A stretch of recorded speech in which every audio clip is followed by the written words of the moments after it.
Hi friends, today morning நம்ம வெண்டிக்காய் fry பண்ண போகிறோம். வெண்டிக்காய் வந்து நறுக்கி வதக்குறாங்க.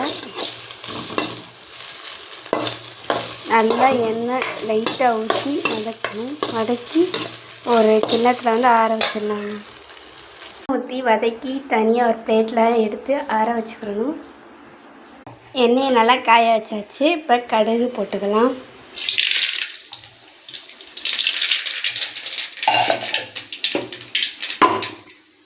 கடுகு போட்டதுக்கப்புறம் கருவேப்பிலை, வெங்காயம், சின்ன வெங்காயம் எடுத்துக்கோங்க.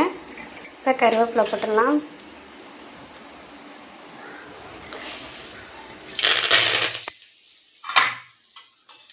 இப்போ சின்ன வெங்காயம் எடுத்துக்கோங்க.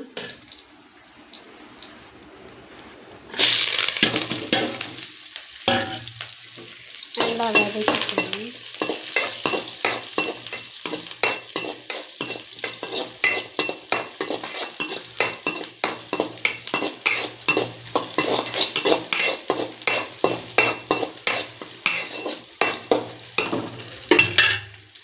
உப்பு தேவையான அளவு போட்டுக்கலாம்.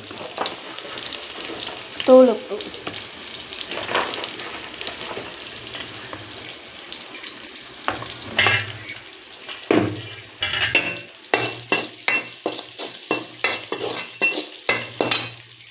நல்லா வதக்கியாச்சு. இப்போ வதக்கி வச்சுருக்க வெண்டிக்காய் ஆறிடுச்சு. இப்போ வெண்டிக்காய் போடலாம். வெண்டிக்காய்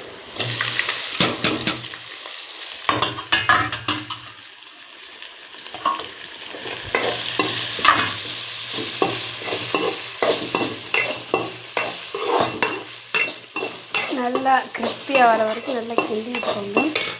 நல்லா கிறிஸ்பி ஆகிடுச்சு. இப்போ அந்த டைமில் மிளகாத்தூள் எடுத்துக்கலாம். மிளகாத்தூள் போட்டுக்கோங்க. உங்கள் வீட்டில் உரப்புக்கு தகுந்த மாதிரி மிளகாத்தூள்.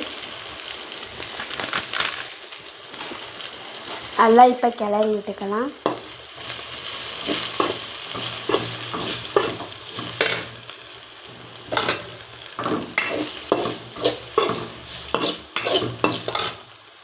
கிறிஸ்பியான வெண்டிக்காய் fry ready. Tata. Bye bye. Next ப்ளாகில் நெக்ஸ்ட் வீடியோ பார்க்கலாம்.